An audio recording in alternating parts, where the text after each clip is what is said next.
오늘 우리에게 주시는 하나님 말씀 함께 봅니다. 오늘 우리에게 주시는 하나님 말씀은 출애굽기 13장 11절부터 16절입니다. 그러면 다 함께 읽습니다. 여호와께서 내게 너와 내 조상에게 맹세하신 대로 너를 가나안 사람의 땅에 인도하시고 그 땅을 내게 주시거든 너는 태에서 처음 난 모든 것과 내게 있는 가축의 태에서 처음 난 것을 다 구별하여 여호와께 돌리라. 수컷은 여호와의 것이니라. 나귀의 첫 새끼는 다 어린 양으로 대속할 것이요 그렇게 하지 아니하려면 그 목을 꺾을 것이며 내 아들 중 처음 난 모든 자는 대속할지니라.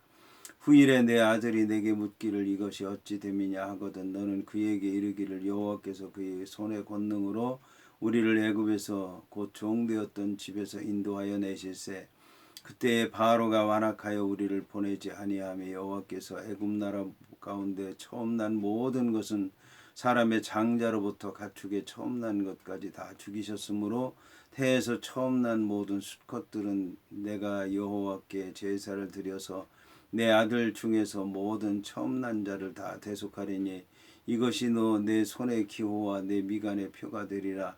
이는 여호와께서 그의 손의 권능으로 우리를 애굽에서 인도하여 내셨음이니라 할지니라. 아멘. 오늘 말씀의 제목은 여호와께 돌리라입니다. 그러면 본문의 말씀을 통해 함께 은혜 나누도록 하겠습니다. 오늘 말씀을 보면 여호와께서 너와 내 조상에게 맹세하신 대로 너를 가나안 사람의 땅에 인도하시고 그 땅을 내게 주시거든 너는 태에서 처음 난 모든 것과 내게 있는 가축의 태에서 처음 난 것을 다 구별하여 여호와께 돌리라. 수컷은 여호와의 것이니라 하는 말씀으로 시작을 하고 있습니다. 이제 오늘 말씀은 첫 것을 언제 드려야 되는가에 관한 그런 말씀입니다. 오늘 말씀을 보면 이스라엘 백성들이 첫 것을 여호와께 드리는 때가 이스라엘 백성들이 가나안 땅에 들어갔을 때라는 것입니다. 가나안 땅에 들어가서 그 가나안 땅이 이스라엘 백성들의 것이 되었을 때 첫 것을 드리라는 말씀입니다. 이것은 이제 가나안 땅을 여호와께서 주셨고 여호와께서 세상을 지으시고 다스리시고 심판하시는 분이기 때문에 이스라엘 백성들은 그 여호와 하나님의 자손이고 그래서 이제 여호와 하나님께서 모든 신들의 신인 것처럼 이스라엘 백성들이 여호와 하나님의 자손 자녀 그래서 이제 이 가나안 땅에 장자가 된다는 그런 얘기인 것입니다. 애굽 땅에서 장자를 치심으로 이스라엘 백성들을 구원하셔서 이스라엘 백성들을 믿음의 장자로 만드셨지만 애굽 땅에서 이제 땅이 없고 그 다음에 주권이 없고 또 그 백성이 종되었던 곳에서 구원받기는 했지만 그들의 땅이 아니기 때문에 가나안 땅을 주시고 그 땅에서 그들이 살고 그리고 이제 거기서 주권을 행사하는 하나님의 자녀로서 살게 됐을 때 거기서 이제 첫 것을 드리라고 이제 말씀하고 있습니다.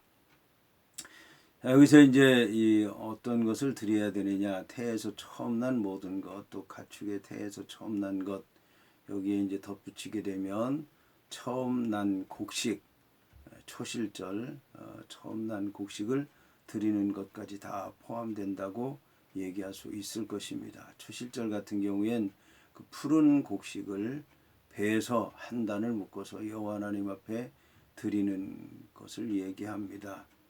그래서 이제 다 구별해서 드리라고 말씀하고 있는데 수컷은 여호와의 것이다 라고 이제 말씀하고 있습니다.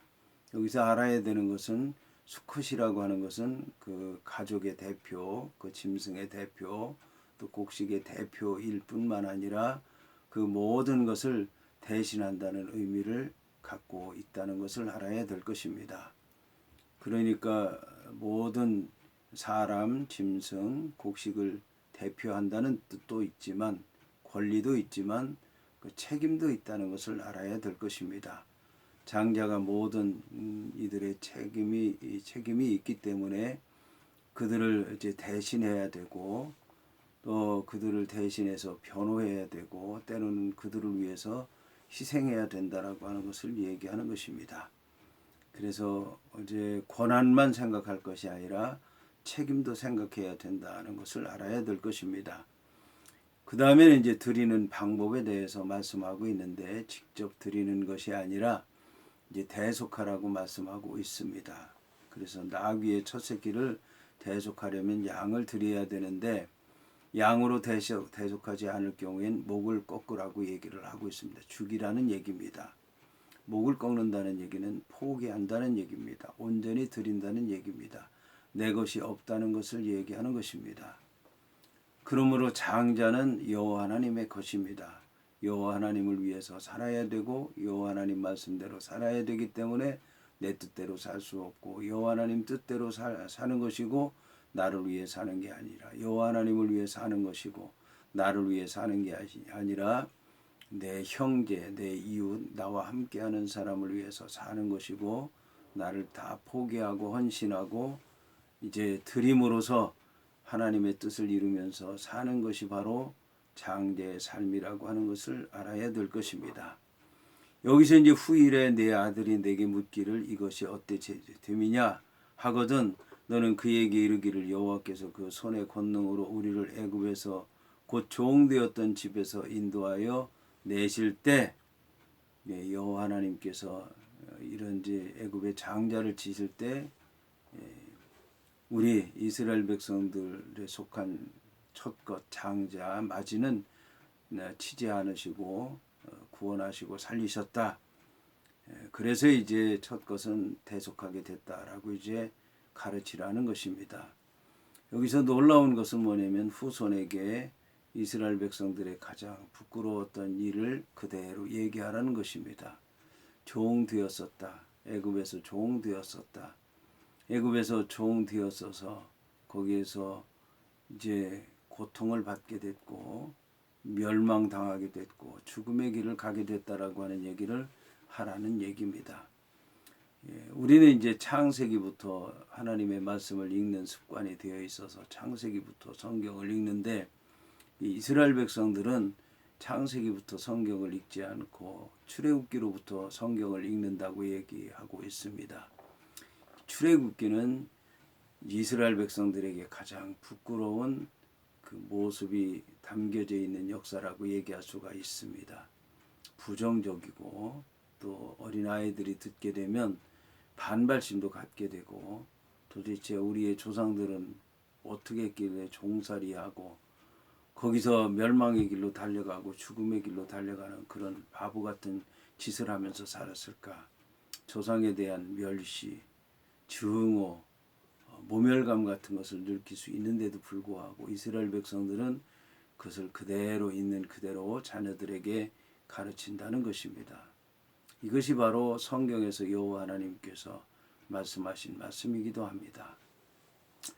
자, 이 말씀을 가르칠 때 자녀들이 이해하지 못하고 모멸감을 느끼고 반발심을 느끼는데도 불구하고 이 말씀을 전하게 되고, 근데 그 가운데서 이스라엘 백성들이 종되었던 부끄러운 모습만 얘기하는 것이 아니라 여호와 하나님께서 그 가운데 있는 이스라엘 백성들을 사랑하시고 그들을 구원하셔서 가나안 땅으로 인도했다고 하는 복음을 들려주게 되는 것입니다. 그러다 보면 이스라엘 백성들의 자녀들은 왜 종되었나? 여호와 하나님께서는 어떤 분이신가? 나는 어떻게 살아야 되는가에 대해서 어려서부터 생각할 수밖에 없다라고 하는 것입니다. 그리고 이스라엘 백성들은 뿐만 아니라 자기가 태어나서 여드레 만에 할례를 받게 됩니다. 도대체 핏덩이와 같은 애가 그 할례 받을 수 있는 그런 이제 성기가 아직 자라지도 않았는데 아무런 것도 의식하지 못하는 상태에서 할례를 받게 되는 기가 막힌 현실을 이제 경험했는데도 깨닫지 못하고 그들은 자라게 됩니다. 그런데 그들은 자기가 알지 못했던 그 일에 대해서 깊이 생각하게 되고 또 의미를 찾게 되고 그것을 통해서 자기의 삶을 결정한다고 얘기하는 것입니다. 여튼 이렇게 해서 이제 첫 것을 드리라고 하는 그것을 실제로 보이는 것만 아니라 말씀을 통해 가르치라고 그 얘기를 하고 있습니다. 거기에다가 이제 표를 하라는 거죠. 손목에다 표를 하고 미간에다 표를 하고 또 입으로 가르치면서 입에다 표를 하고 이제 그렇게 하라고 오늘 성경에서 말씀하고 있습니다. 이러한 이제 성경에서 말씀하고 있는 그 말씀들의 의미를 우리도 한번 되새겨보고 그 의미에 따라서 하나님 앞에 서서 하나님 말씀대로 하나님의 뜻을 이루면서 사는 것이 무엇인가 한번 깊이 생각해 봐야 되겠습니다.